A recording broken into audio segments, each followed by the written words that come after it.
Are modern Pokemon games too easy?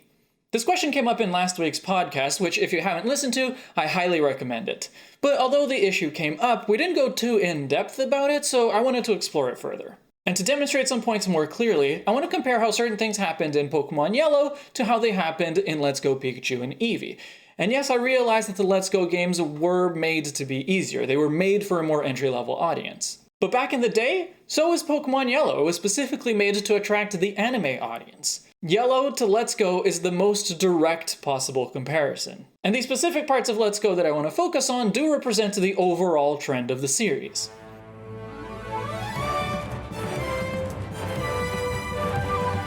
The first instance where there's a really obvious difference is when you're preparing to face Brock. Pikachu is a terrible Pokemon to take on this first gym because its electric moves have no effect and its normal moves are resisted, so you need to catch a good counter Pokemon if you don't want to spend hours grinding. In Yellow, you had to go out of your way to explore Route 22, where you can catch a Nidoran that can learn Double Kick, or a Mankey that can learn Low Kick. Otherwise, you'd be stuck having to rely on a Butterfree's Confusion when Butterfree has a double weakness to Rock. But Let's Go, on the other hand, made things much easier. Bellsprout or Oddish were available as early as Route 1, and Bulbasaur is a rare encounter in Viridian Forest, so you have fantastic counters right along your route, no exploring necessary. And in fact, you had to bring one of those Pokemon or else you couldn't get into the gym at all. And despite all that, you didn't even need to bother with a counter because your partner Pokemon would learn Double Kick at level 9. Another big point of comparison is how we obtain certain things. For example, to get the HM for Fly in Yellow, you again had to go out of your way to explore this area and access this house where a woman gives it to you. In Let's Go, the man who gives you Skydash appears right outside the Rocket Game Corner after you've defeated Giovanni in there, so there's no way you're going outside and not seeing him. Even more glaring is the difference between how you got Strength and Surf and how you get Strong Push and Sea Skim.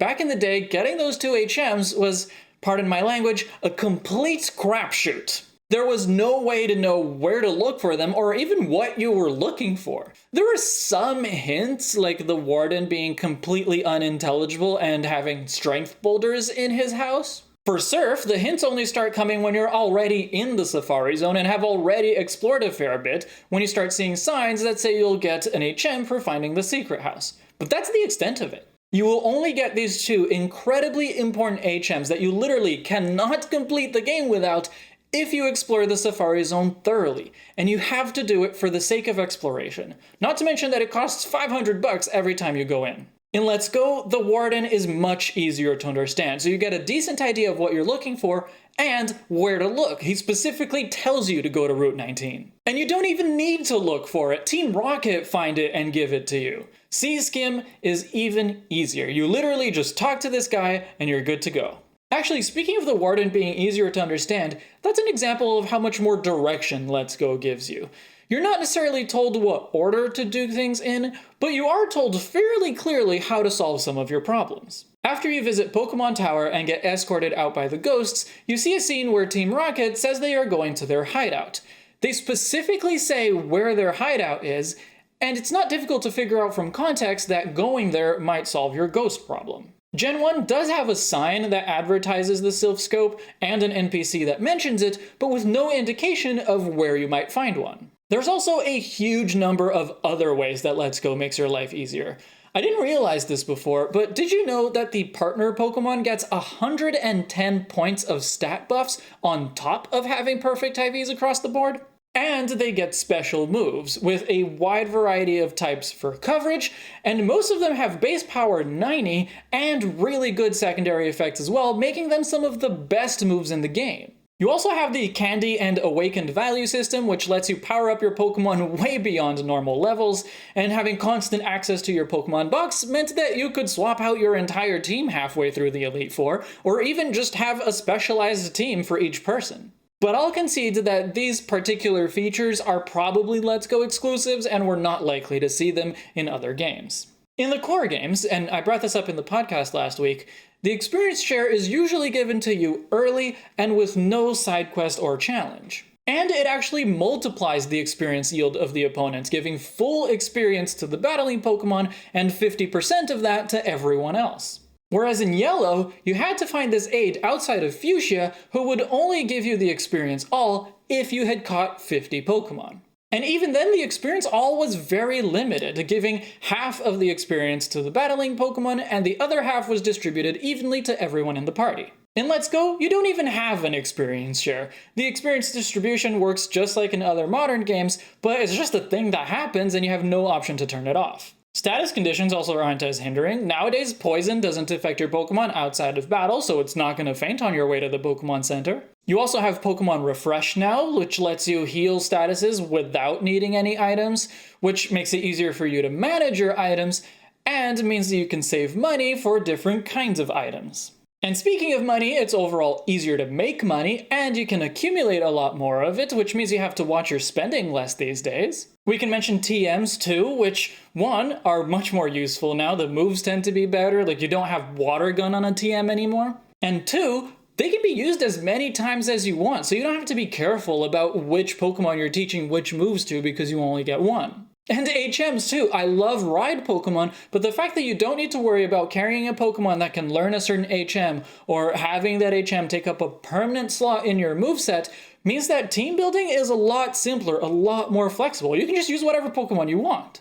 And today, there is an abundance of information. Within hours of a game being released, if not before, there's already guides being posted to Cerebi and all over the internet. Back in Gen 1, there was not even any way to find out the power or effect of a move within the game, and reliable guides were not common.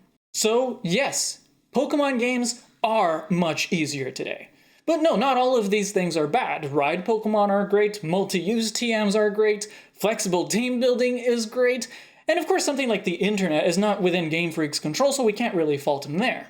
But at the same time, all of these things were challenges that we faced when we were kids. It's not just that we were young and stupid, it was more difficult to play the games. And while I'm glad that they removed some of those challenges because they weren't good problems to have, the issue is that they haven't been replaced with new, better challenges. Resource management used to be a huge thing, whether that's what items you're carrying or who you're going to cripple by teaching Flash to.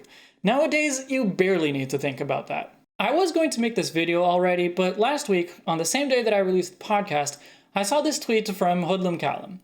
We don't need a difficulty mode, you just need to stop using overpowered Pokemon. I saw a lot of people from the community whom I respect agreeing with this, and I'm very thankful to Callum for letting everyone use his Let's Go footage, including in this video, but this tweet bothered me on a deep level. First, I think that any way that a game allows you to play it is a valid way to play the game. If you do a ton of grinding, that's fine. If you focus on catching powerful Pokemon and teaching them the best moves, that's fine. If there's an OP Pokemon available early on, that's on the game design, not on the players that choose to use it. But second, and I think most importantly, it implies that difficulty in Pokemon is only about battling, and it absolutely is not.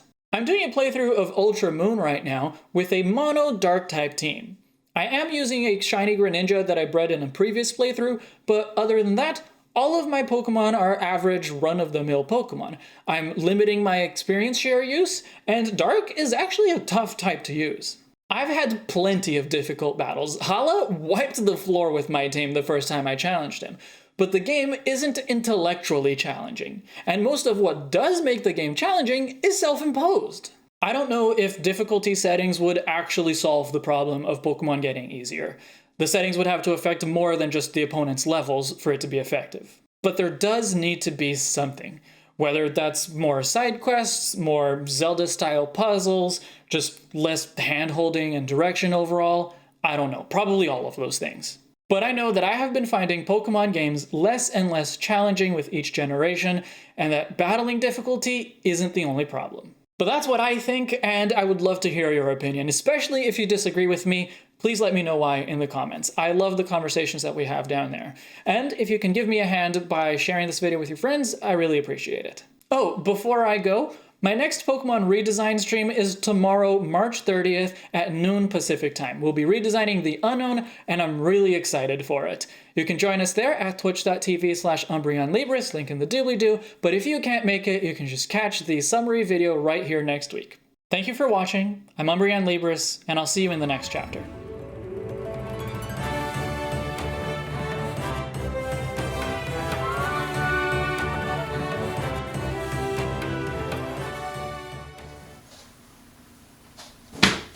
Jeez.